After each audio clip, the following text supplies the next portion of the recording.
Welcome to episode 33 of the Gambots podcast. I'm your host, Eric, and this is my co host. It's Christian. On this week's episode, we're going to be discussing our part 3 of the MCU Universe.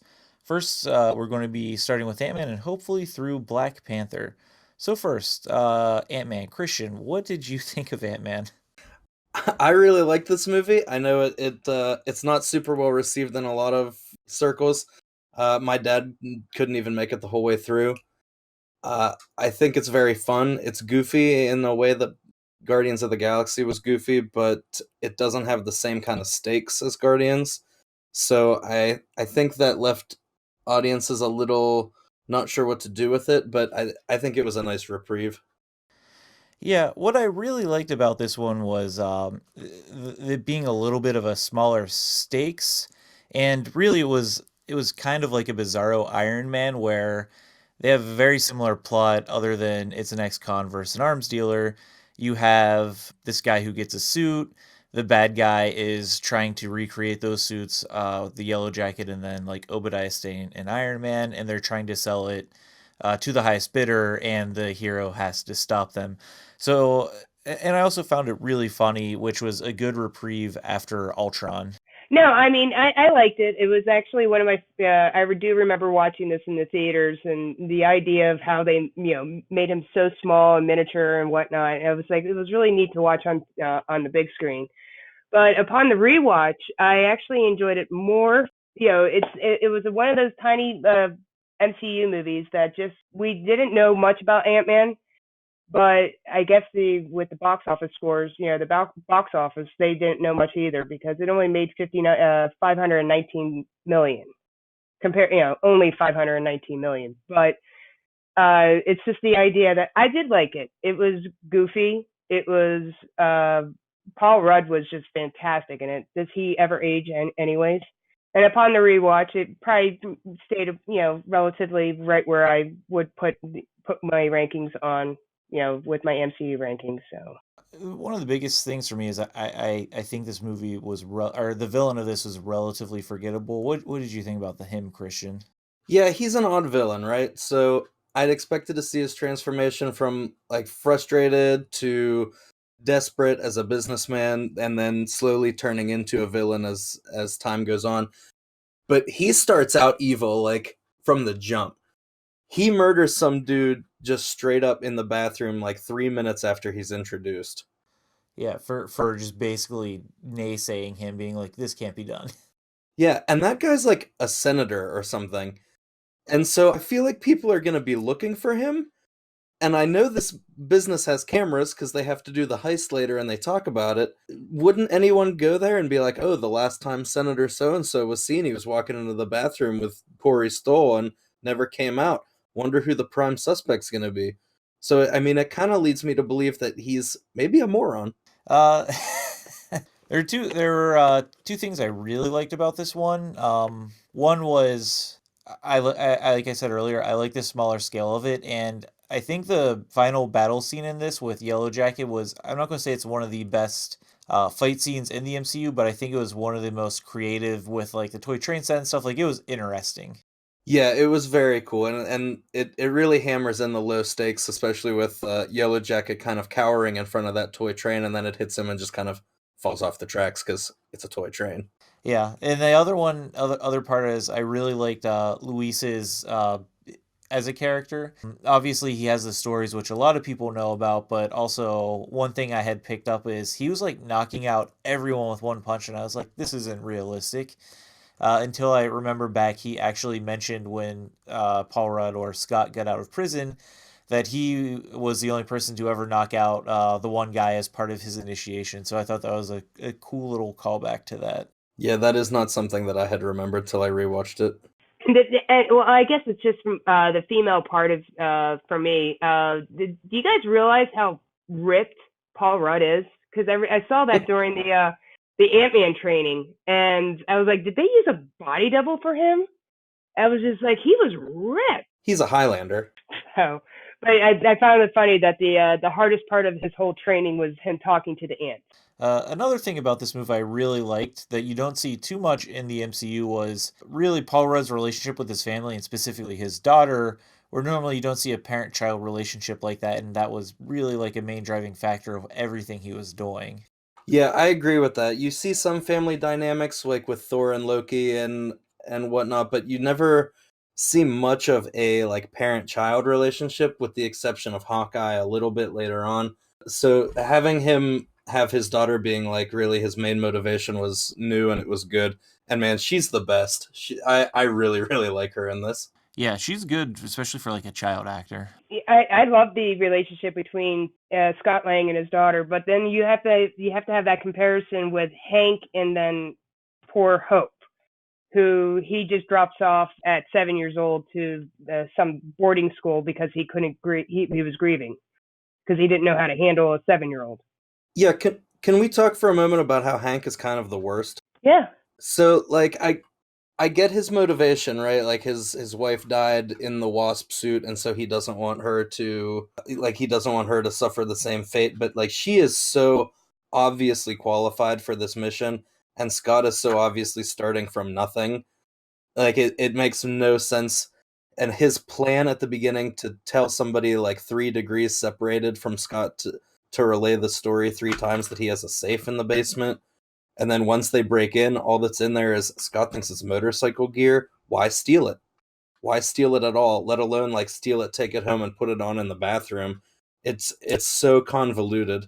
Yeah, and even though I really like the storytelling of that, when I was watching that on the second time, I totally was like, how did Hank Pym know this would work? Yeah, it's a mess. And I feel like a lot of Hank Pym and Hope's relationship problems could have been fixed with just him having a frank conversation with her once she was an adult, like he did midway through the movie, and like they would have been fine. Yeah, very easily. Like, hey, sorry, I drop you off at boarding school. I didn't really know how to handle a child in this situation. Like, but this is the truth of what happened. Like, oh, all right, Dad. Like, cool. Because it's like you said, that's literally exactly what happens halfway through the movie. He just won't do it. Overall, I think Ant Man's a fun movie, and I think it was good to have like a humorous, relatively small stakes movie in between the like Ultron and Civil War.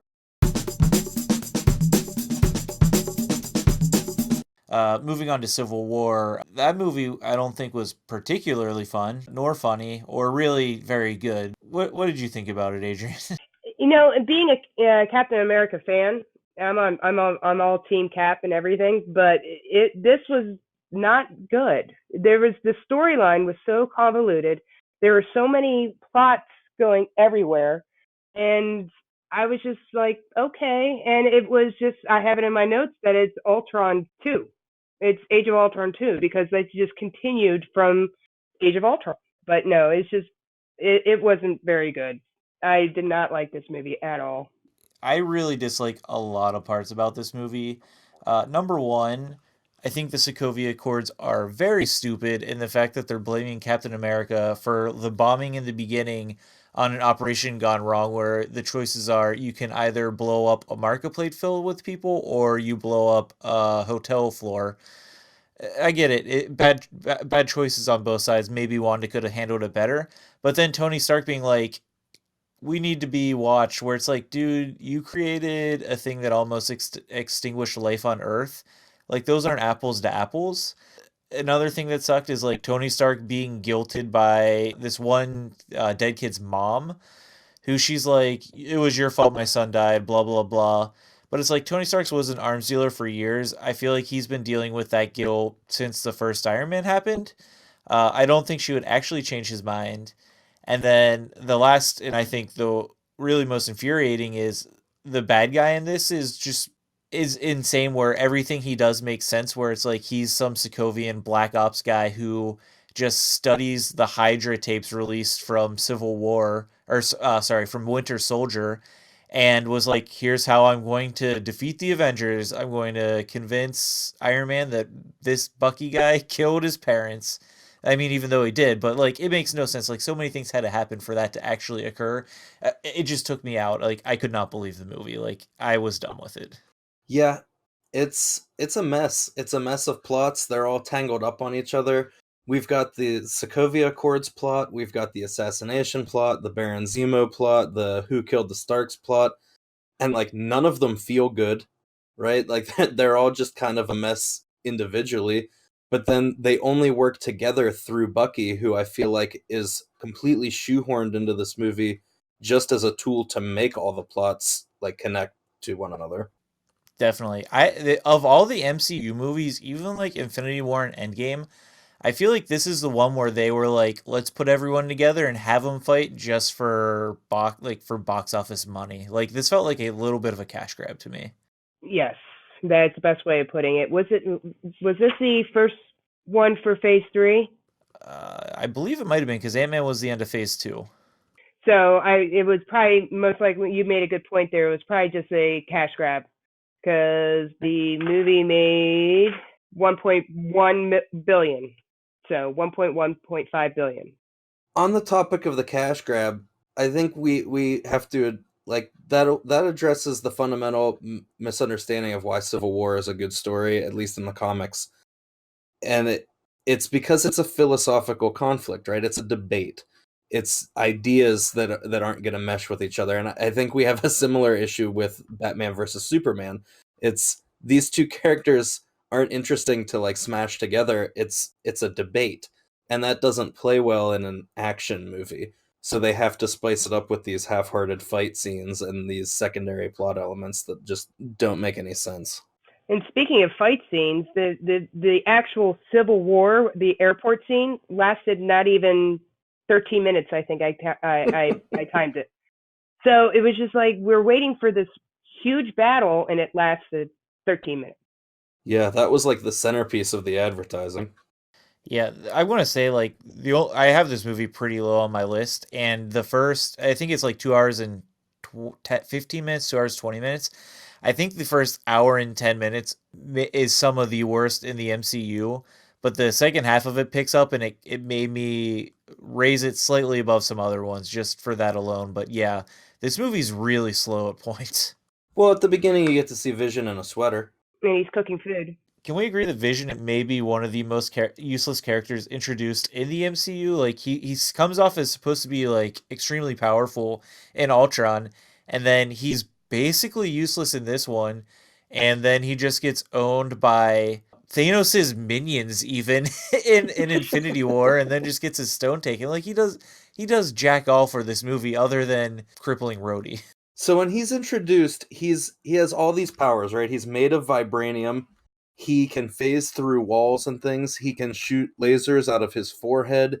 He can synthesize clothes and a cape out of like thin air. So he has like god level powers, but then he's kind of immediately forgotten, and like you said, he's completely useless. I've never seen a character with this many powers be just completely unnecessary to everything.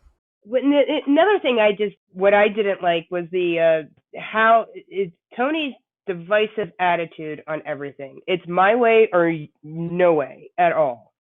And I mean, he was just saying we need to be put into check, and then you guys will probably all agree that we he's the one that created Ultron. He's the one that really pretty much started all this, but he has this guilty conscience, and I even put in my notes saying you need to be put into check, Tony, not the team. The personality changes are just too sudden.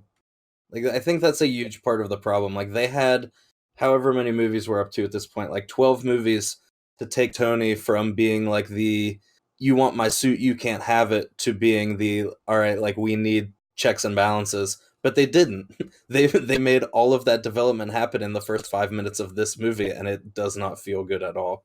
Yeah. Does anyone else also find it ironic that Wakanda was pushing for the Avengers to have oversight, but then throughout this, like T'Challa's just acting on his own as like a Like a vigilante.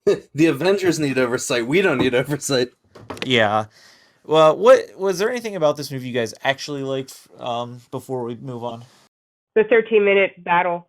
The introduction of Spider-Man and Black Panther. Pretty Yeah. much that's about it. And also the one friendship that is budding, but I don't think we're not gonna see it until the actual TV series is the what is it, the Falcon and Bucky series. And that was the blooming, they just got beat up by Spider-Man, and you could hear just Falcon just say, I hate you. I liked Storm Cage. I liked the prison that comes up out of the middle of the ocean. That was very cool.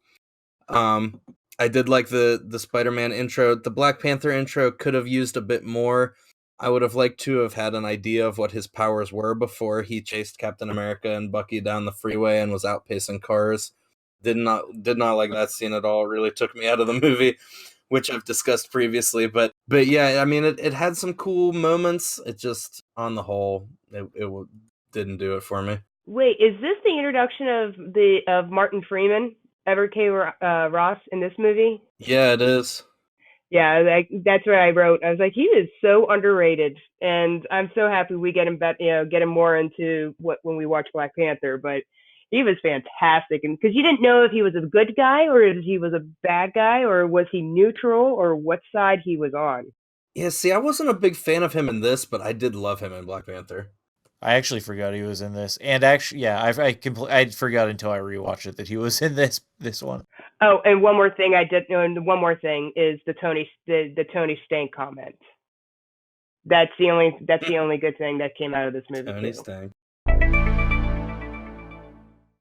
Moving on to the next movie in the MCU was Doctor Strange. Christian, what did you think about this one? This was pretty cool. So it was flashy, it was fun. It was a good introduction to the mystic realm of the Marvel Universe, the same way that Guardians was an introduction to the cosmic outer space realm.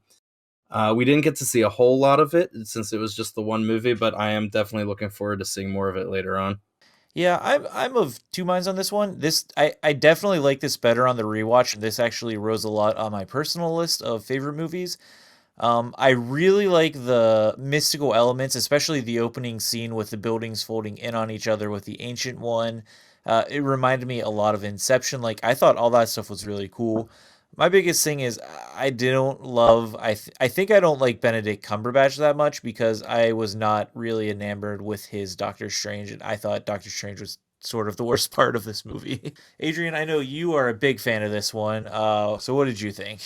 Yes, yes. This one's actually fluctuating between 1 and 2, or even down to 3 on my ranking list. I actually read some of the Doctor Strange comics prior to this movie, and they're even trippy. So just the idea of them putting this on the big screen, I couldn't wait to see. And then when I saw trailers come out, and I went, "Oh, okay." And as you said, it was like an Inception type of movie, and going in through the other, the different dimensions and whatnot.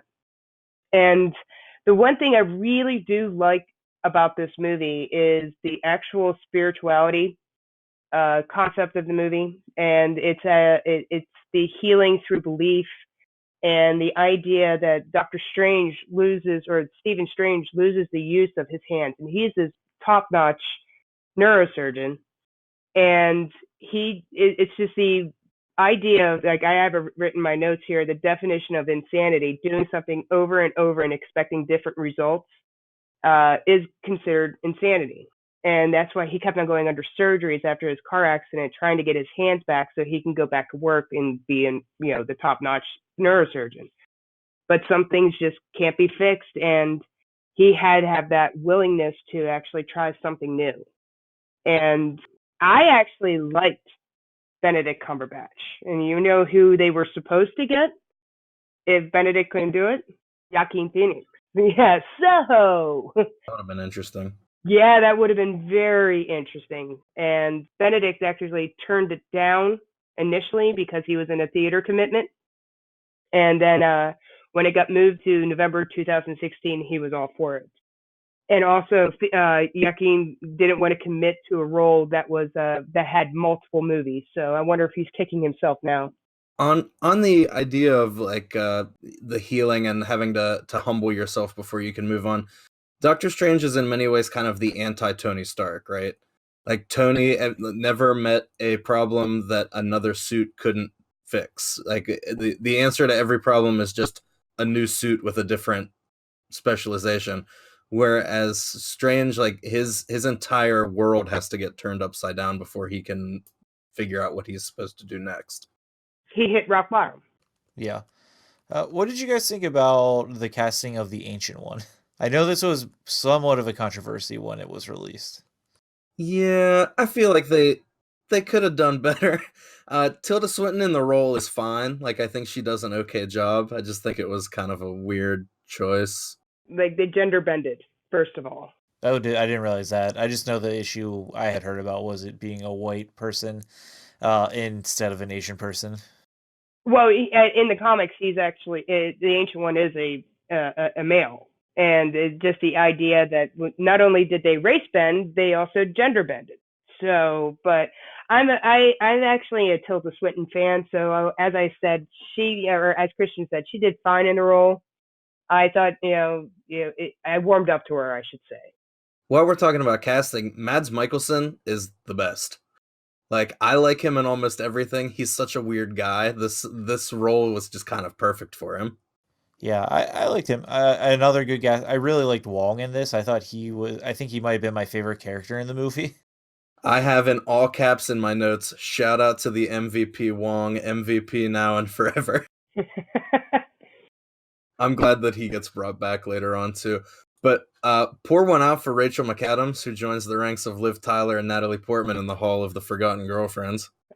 I know. She was actually one of my favorites from the movie too. And one of my favorite scenes is when Stephen or Doctor Strange has to go back to the hospital because he just got stabbed. So you put a portal into the hospital, and it's just the idea that her acting in that scene where she was like, "What is going on here? Why are you dressed like this?" That scene where Doctor Strange dies, and his ghost has to fight a bad guy using defibrillation as like lightning power. Ooh, not a huge fan of that. Well, let's just talk up to how we got to that part where there is an actual master sorcerer guarding that place, killed immediately by the bad guy and his acolytes. Doctor Strange somehow basically wins that fight. He had help From the cape. from the cape, the cloak of levitation, please. Love that loyal friend. I think the final scene where, prior to Dormammu, where it was the reverse destruction of, like, essentially our universe, and them fighting through that, I think that was one of the coolest, like, visually, scenes in the MCU. Like, it was so cool to see that happen. That movie in 3D was fantastic. You're talking about where all the buildings are like rebuilding themselves? Yeah, and then they end up having to fight the acolytes and and everyone throughout it. Yeah, I love that scene. Yeah, that was very, very cool. And then let's talk about the Dormammu scene. Yeah, that's a good one too. I counted that Strange dies 9 times. And that's just the ones we saw. Yes. So I've come to bargain. Yeah, but that was just how to trick a villain, and it was just fantastic. He goes, you're my prisoner." Yeah, I like that this wasn't like, because it seems like Strange is more of like a cerebral character. They didn't show him winning by just punching the other guy, harder. Like he actually had to think around the problem, and it was a very cool ending. Yeah. Is Dormammu a celestial? Do either of you know off the top of your head? I'm not sure. It sounds like he's a other dimensional being. He's just in the dark dimension. Because I had written in my Guardians 2 notes that Ego's the first celestial we meet, but that may not be true of Dormammu. No. I think the first celestial we meet is the Collector. Wow. I looked this up because I was like, is Collector and the Grandmaster related? And it said something about them both being celestials. Next up is Guardians of the Galaxy Volume 2. Adrian, what did you think of this one? I liked it, but it was also, I think it kind of went subpar to the original one, or to the first one, because, I think they were trying too hard, but they tried to get to the family, it was like a family adventure in the first place, because it seemed like Gamora and Quill became the parental units on the ship. Then we met Quill's father, and then Nebula and Gamora, they kind of, helped their relationship, their sisterly bond. I just don't know where it like kind of fell, where I just didn't, it wasn't up there. Just there was something just missing. I agree with you. And I think I actually, for me, I pinpointed it. I like half of the storyline in this movie. Like I really like the Rocket and Yondu stuff, but the Quill stuff with his dad, I think, is I hated too it. slow, and I think that's what hurts it. Whereas like the first Guardians, I loved every scene, and this one, like every other scene, I kind of checked out. Yeah, the Rocket and Yondu stuff was the best. Them escaping like the jail cell with Groot going and fetching all those things, that was hysterical. I have that marked down as Groot's scavenger hunt. Yeah, it definitely falls short of the original, but I do think it's very fun. The music was great again. Honestly, like between Mr. Blue Sky and The Chain, I think I may actually like this soundtrack more than the first one. Yeah, I think I like this soundtrack like on its own better, but I think they incorporate the in the first one they incorporate the music in better. Yeah, they do repeat a couple songs in this one, which was a little like meh, like I've heard this one already. Yeah, you probably hit it on the head there. Like on its own, the soundtrack is better, but it is incorporated better in the first one. One thing I really like about this one, and a character I'm glad they have kind of expanded on, is you see the growth of Nebula from just being a pawn of Mm-hmm. Thanos, and then like just because I'm watching these in order, you see the whole arc like through Infinity War and Endgame and stuff. Like, I actually really like Nebula as a character. Yeah, absolutely. I have a note on that as well. You get to see her from transition from the like cold, awful person she is in Guardians to a cold, kind of less awful person in Infinity War, and then she in Endgame, which we'll get to later. Drax gets some development a little bit. In the first one, he was just there for muscle and comedy, but he has a really funny conversation with Mantis kind of on the steps where he calls her a bug and a pet and ugly and whatever, but which is objectively funny. But he also has the comment about how it's good to be ugly because then you know people like you if they like you, and beautiful people never are really sure. And I like that showed a depth to Drax that I feel like we hadn't seen before. Yeah, I really like Dave Bautista as an actor. We talked a little bit about it before when we talked about the movie Bushwick, but I think he's great. He's got a new one coming out with Kumail Nanjiani. Was it Stuber? Stuber, yeah. One thing that I did not like about this movie is the final, I want to say third of it was way too long. Like the last 45 minutes was basically two battles crammed into one, and it just felt like it went on like way too long. I think if they had shortened this movie down, I would have liked it a lot more, like tightened up parts of it. Yeah, like I did not expect Space Merle to die, Yondu. Yeah, I really like John doing this one too. Like, It was surprisingly sad, especially considering what like an ass he kind of was in the first one. But yeah, he did get some real development both with Rocket and with Peter at the end. So that was sad to see him go. That was a tough scene, especially right after he just said he may have been your father, but he wasn't your daddy. And I went, oh, and knowing that he pretty much saved Quill from going to ego. yeah, in this one you got like a nice backstory of Yondu, and it like wasn't really put front and center, but it's like you had the whole Ravagers, which side to Sylvester Stallone was in this randomly, and it's like what? And then like his whole thing of like not it basically like losing his own family because him breaking the rules. Like it was good to see a redemption arc for him.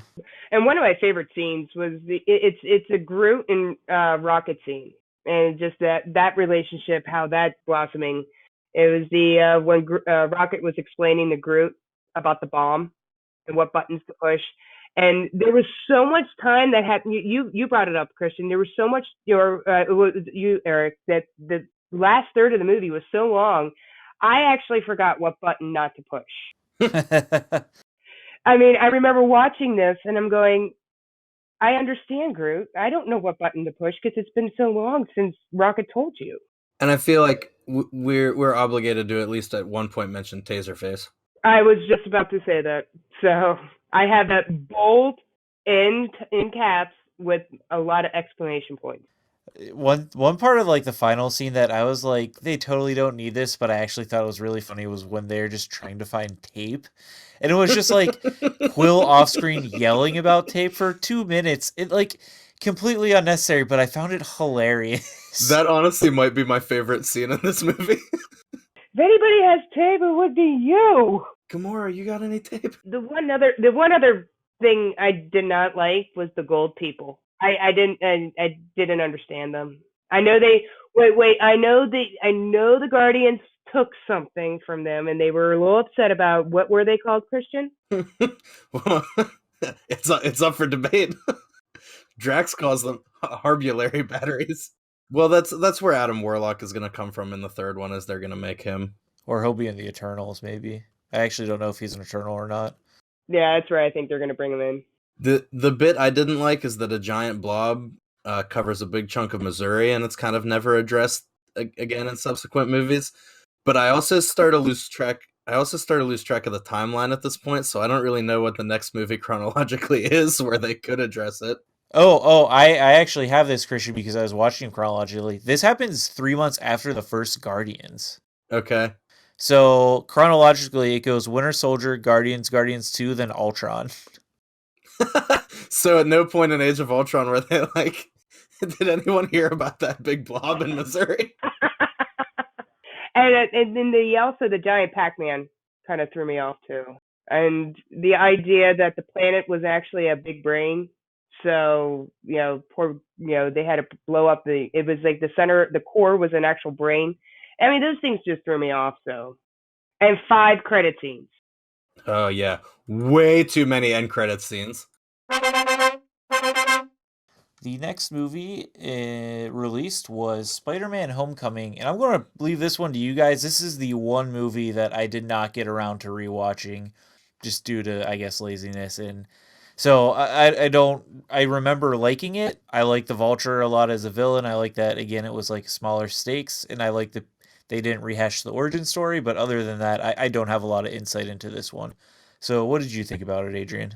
I mean, I'm going to be honest. I had actually, being that we had such a busy weekend, I had to skim over this one today because I only saw it once or twice after it's released, or once after it's released. So I had to just skim over it and just get the plot points this afternoon. But I liked it. I mean, I think Michael Keaton is probably one of the best villains. He was very menacing. And just the idea that he was, just the way he, became Vulture it was just fantastic. What I didn't like was Tony Stark being in it. So I think it was too much of Tony being in another movie in a way. He did not need to be a mentor. I think we could have done without him. So. But that's pretty much, as I said, I remember liking it, but it's not very high on my list. It's not something, as I said, I completely forgot that it was in this phase. Well, being the only member of a group to do the homework is a new feeling for me, so I'm really just going to sit here and enjoy it. I agree with Adrian. I think Michael Keaton might be the second best villain in the MCU. I had forgotten about him when I had said that Ultron was my second favorites, but I think Vulture's going to top him. He's so good as the Vulture. Very just kind of calm and collected, but like vicious when he needs to be. The twist of him being the dad, I never saw coming. That was very exciting for me the first time I watched it. I did not see that either. And I think when Peter found out too, he was peeing himself. Oh, and the scene in the car where he's taking him to prom, and then he just sits him down and he pulls that gun out. Oh, so good. So threatening. I'm also glad we dispensed with the Spider-Man origin story. We're introduced to Peter in Civil War. He's already got his powers, and so we can just jump right into it here. I was talking to a friend of mine who brought up a good point. Like, now that we're in it, I would like to see a little bit more of the particulars. I wouldn't mind like a flashback in Far From Home that shows Uncle Ben getting killed somehow. Just something quick to show like his individual pain and kind of move on from there. We get to see some of Spider-Man's shortcomings in this, which is fun for me. Like seeing him get to the golf course and not having anything to swing from, and he just has to run across it swearing to himself. That's not something that's showcased very often in a Spider-Man movie. I was gonna say, one thing I do remember really liking about this was the world building it did about essentially the viewpoint of the normal person after the battle from New York. Like, you have this construction crew coming in, and then it's like, oh, they got all laid off because of the government. And then it's like, they're small scale criminals, like stealing a little bit of tech here and there from like Stark Industries. I like that they're building up like a criminal organization at a different level than it's just like, oh, we have Hydra, or we have a world-ending threat and nothing else, but it's like you're seeing the small-scale crime, which some superheroes I think are better at dealing with than others. Like Spider-Man makes more sense to deal with this. Yeah, so this is the first bad guy in the MCU that I can really be sympathetic with. So like he's it's also one of the first villain plots to really make sense to me on that kind of a scale. Like Thanos, Ultron, Loki, they're all just kind of megalomaniacs, right? Like they just want to destroy the world or control the world or whatever else. And like the Dark Elves and Guy Pearce and Justin Hammer are all just kind of silly villains. Whereas Vulture is compelling. Like he's just like a little guy trying to get ahead in a world that's determined to kind of leave him in the dust, and he's not going to let that happen. And so yeah, it's just a kind of small scale crime syndicate. It's just very interesting, very believable as a villain. I really like the side characters in this. I like Ned, guy in the chair. I like their friendship a lot. Oh, I love the Captain America cameo where, well, no, it's Hannibal Buress, Yeah, the gym teacher. and he's just like, hear this from Captain America. He's like, who's now a war criminal? I don't know. And I'm just like, yeah, I love that part. Yeah, very very fun. One of my fun scenes that I love watching is the warehouse scene. And just when he and then he goes, he's talking to Karen, also known as the suit lady. So he goes, so that's where he like learns what his suit does and stuff like that. And it becomes like Karen becomes like his like little subconscious. I'm really looking forward to seeing more of like the side characters and stuff like that in Far From Home, seeing more development of them. Honestly, I think my favorite scene in the movie was Donald Glover as I was the wondering when you were going to say yeah, like the that. cat burglar or whatever he was, where he sticks him to the car and he's trying to interrogate him with the deep voice. Uh, he was fantastic. Like that'll wash off in like 2 or 3 hours. He's like, "Nah, man, come back here and fix this." I got ice cream in the car. I love Donald Glover just like on a macro sense. So seeing him in this for even like 2 or 3 minutes was just great. He was the best. The next movie and the final one we're going to be talking about tonight is Thor Ragnarok. This is hard for me to pick between the two, but it's either this or Civil War that is my favorite movie in the MCU right now, and I think I'm leaning towards Thor Ragnarok. Civil War. Sorry. Winter Soldier. Yeah, no. Like, whoa, Nelly. Didn't we Yeah. just talk 15 minutes on how much we hated Civil War? Yeah, well, that's a surprise ending. Is it's up there. No, I love this movie though. What did you guys think of it? From the opening scene, when Thor was all chained up, you immediately knew that you were in a different Thor movie. Like it was immediately a different tone, and they were allowing Chris Hemsworth just to let go. And it was from that, and from even down to the point where when Valkyrie came off her ship, I never laughed so hard in a theater where because I did not expect her to just fall off the platform. I was like, that is priceless. I am on board of this movie. In the first, I want to say 5 minutes of the movie, we see Scourge using a shake weight. Oh my god. So we watched this movie at midnight at the theater. Like the night it came out or the night after it came out maybe, and we I had to run upstairs to turn the lights down by hand. And when I came back in, my friend was like, "You have to go up and rewind it because you've already missed the funniest scene of the movie." And I was like, "No, it's fine, it's fine." He's like, "No, I promise." And I'm so happy I did. Yeah, there's like this movie's funny, and that's why it's up there as one of my tops because it's just good on a rewatch. I mean, the whole like Loki being Odin and then having the plays in his own honor with Matt Damon being in it, like, is crazy good. Yep, Matt Damon plays fake Loki, and Sam Neill from Jurassic Park plays fake Odin. Fantastic. Oh yeah. And then can we go into where how Jeff Goldblum? At his Jeff Goldblumiest. I don't even think he was acting. They just had him come in there. And it was like, "Hey man, we're gonna put some blue makeup on you. You just go with it." I think that's all three of us can agree upon that. I don't think he got a script. Yeah. He is the best. I think I would be upset if they actually gave him that script. But like funny Thor, I was 100% in on. Tessa Thompson as Valkyrie, she was amazing. Loki really gets to shine as just kind of a goofball in this, like especially like we'd already said about him getting the actors and the statue and everything in his honor. But then he gets to really shine in this movie, especially when Hulk bats Thor around like he did to Loki in Avengers, and Loki jumps up and goes, "Yeah, that's how it feels." Can we talk about who was done dirty in this movie though? And it is the Guardians 3, like killed very easily. It's just like, oh my gosh, they were kind of major parts of the first movie.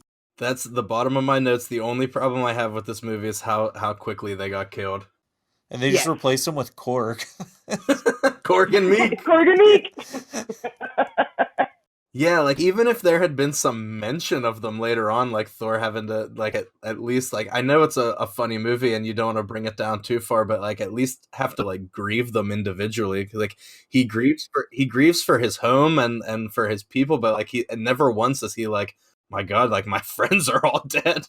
Actually, one thing, and I don't think this is a spoiler for Endgame, that I picked up very briefly is Thor mentions that his best friend was stabbed in the heart.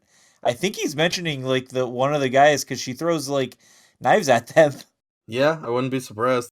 And then can we mention Kate Blanchett as Hela? That's what the words that were just coming out of my mouth. I mean, here's another phenomenal actress, and they go, "You're going to be in a superhero movie, and you're going to be wearing antlers." All right. And she was great. Well, what they do in this one that I like is they give significant chunks of the movie to explore her, with her and Scourge as like she bats off stuff off of him, whereas other villains like you barely see and they're just evil for the sake of evil. I feel like I kind of understand her being angry at everyone. I really think they hit their stride here with villains because Vulture was great. Kate Blanchett as Hela was great. I think Killmonger in Black Panther is great, and then we go right into Thanos. So I really think they figured out how to do like villain development here, Yeah, after Civil War, yes. which was such a nightmare in villain development. I gotta say though, like Chris Hemsworth kills this role. Like he works so well with everyone in this movie. Oh yeah, absolutely. I mean, he works well with he works well by himself when like he's just green screened with Hulk. Like some of his in the Hulk scenes are some of the funniest in the movie, like with him fighting and stuff. Like, oh my gosh, like I was dying on the rewatch. Naked. Yeah, like Korg and Meek, very, very fun characters. I like Taika Waititi was perfect in this movie. I'm so happy we get to see more of him later on. What did you guys think about the final battle scene? Oh, when Thor loses his eye? Well, I guess that, but just in general, like the Battle of Asgard. You have Fenrir, you have, I guess, just the undead army. Pretty solid. I really enjoyed it. Yeah, I thought it was really well done. I like the Han Solo Heimdall vibe the whole way through, where he's just like the fighting rebel leading his people from cave to cave, but he's got like the ranger gear on instead of his like his armor and uniform and stuff. He's just very kind of like wildernessy with his sword. I really enjoyed it. There's, I guess, two things about this movie I did actually enjoy, and I sort of passed over it on the first one is I like the homage they did to Planet Hulk on this one. Like, I think they made a palatable like storyline that fits into a movie version of it. Like, I read the comic run of it, and it's good, but I don't think you can make an entire movie out of it. So I think they did a good job with that.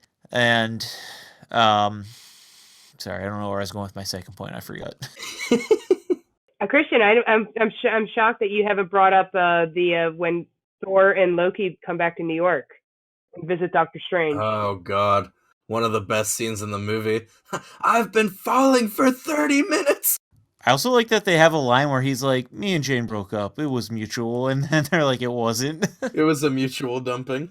Of Natalie Portman dumping the MCU. There was not mutual. Yeah, this was great. Like the first 4 cells of my spreadsheet of notes just says no notes. This movie is perfect over and over again. Like I could not believe how much I loved Thor Ragnarok walking out of that movie the first time. Oh my god! And some of the lines in it, I think, were improvised. Like the whole when he sees the Hulk first come out, and he goes, "Yes, we're friends from work." Apparently, that was like some kid was on set and like said it, and they loved it. But then, like, when he's fighting the Hulk, he's like, "What are you doing? You're embarrassing me. I told them we were friends."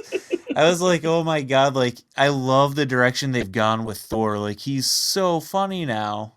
And the picture that gets put around now a lot as like a reaction photo when he's like, I don't even like the Hulk. I like Banner more. And Banner, and he's like, yeah, and Banner's useful. And he's like, is he though?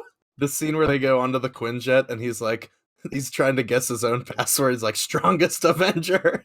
And then A mightiest Avenger. yeah, and then Banner signs in and it's like, welcome, strongest Avenger. And Thor's like, what? Damn you, Stark. Point Break. Point Break. Waititi is what this move, like what Thor needed. Like he put him into the cosmic universe, which makes so much sense. You're no longer dealing with the weird Nine Realms issue. It's like, no, man, like Thor's just a cosmic entity. Like, makes it a little bit simpler. Valkyrie was awesome in this movie. Like, she was a great character to introduce. I really feel like we finally got closure between Thor and Loki that has been building up for like 4 or 5 movies at this point, so it's good to see them finally bury the hatchet. I think Tom Hiddleston's great. Like all around, I just really enjoyed this movie. I think it's my top one in the MCU. Well, speaking of lines being improv, I think the whole story about the snake, Thor, like Loki turns into a snake and Thor picks it up and then it turns back into him and stabs him. And I think that was all improvised because when they clip back to Tom Hiddleston, he's got this like smile and he's kind of chuckling, and I think that was not scripted. Like he was listening to that story and just started laughing. All right, guys, thanks for listening to this week's episode. If you want to contact us, we are at Gambots Network on Twitter, or you can reach me at gambots.blog at gmail.com. Next week, we will be finishing up our MCU recap and discussing the movies Black Panther through Endgame. It will probably be pretty Endgame heavy since we just finished watching it, so if you haven't gotten a chance to watch it yet and you would don't want it to be spoiled for you and you do see it by then, you can listen in then. Thank you, Christian, for joining us, and thank you, Adrian, for again joining us for the third week in a row, and you'll be here next week, right? Yep, I'll be here next week. All right, sounds good. Thank you, guys. Thanks for listening. Thanks for having me, guys. Thank you.